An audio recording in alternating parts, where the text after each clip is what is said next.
I did it. They work. There's 5th and 6th. They're almost level. I got to do a little bit of trimming.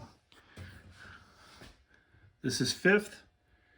It travels up here and ties into the other 5th lever. And there's the valve. I got to do some adjusting. There's 6th.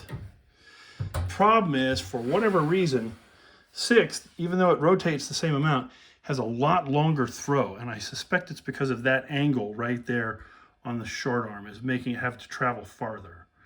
I don't know why it's doing that, but that's what's happening. Anyway, I don't care. I can take this apart over and over and adjust it whenever I want. I still have thumb. And now I have, if you look down here,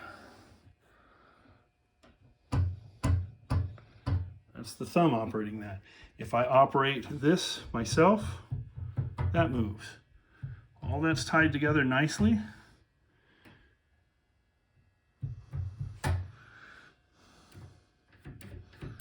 Again, I'm not sure why that goes so far.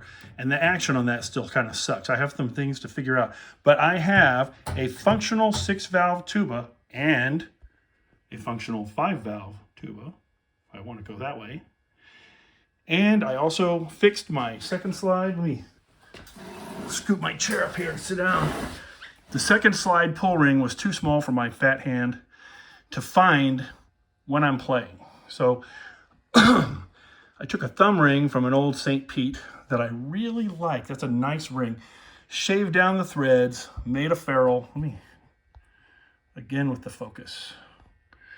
Made a ferrule myself. See those figurations on the end? I did that myself. How about that? Yay me. And at the other end, on the socket, I put one on there too. They don't match exactly, but they match pretty well. So I've got nickel silver rod, nickel plated. Well, that might actually be a nickel silver ring or solid nickel. I don't know. It's very strong. Anyway, so brass ferrules, nickel cap on a brass slide. Yeah, came together nicely. So I have this whenever I need to adjust it. But more than anything on this horn, there's all kinds of water traps. And that's so I can very quickly pull the slide out and dump it. So I don't know what I'm showing you right now. I'm looking at the thing instead of looking through the camera. Anyway, so this thing came out good. Everything's pretty much straight. It fits the angle of this slide right there so that I can pull the slide out and not hit the ring. That was very important because when I had it angled the way I wanted it, the first thing I did was catch the crook right here because it would have been this way. So you can see that'd be a problem. That was when I first put one on. It was brass. It was kind of crappy and it was just to get by because you can see how this is assembled. There's no way with just a regular thumb ring to get in here to pull, to tune or get it out for water or anything quickly. It takes a minute. And I got to say that. I saw so many people with these other horns with these nice big fat boy rings. And I thought, okay, I need one of those. And now I have one. And I just, hopefully I didn't just chew up the end of this thing.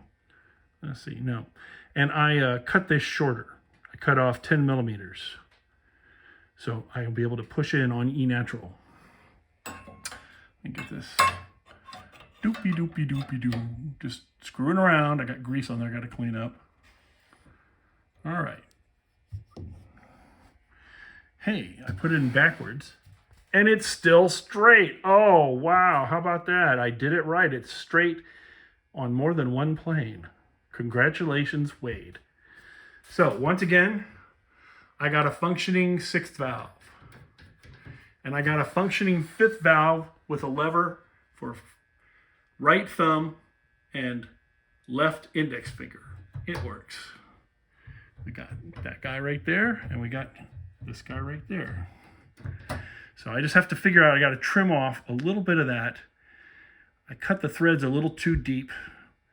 Now I'll measure that and tighten up this joint right there.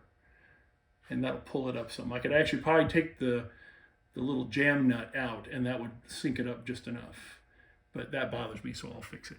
And yeah, all in all, good day. I think it's time for supper.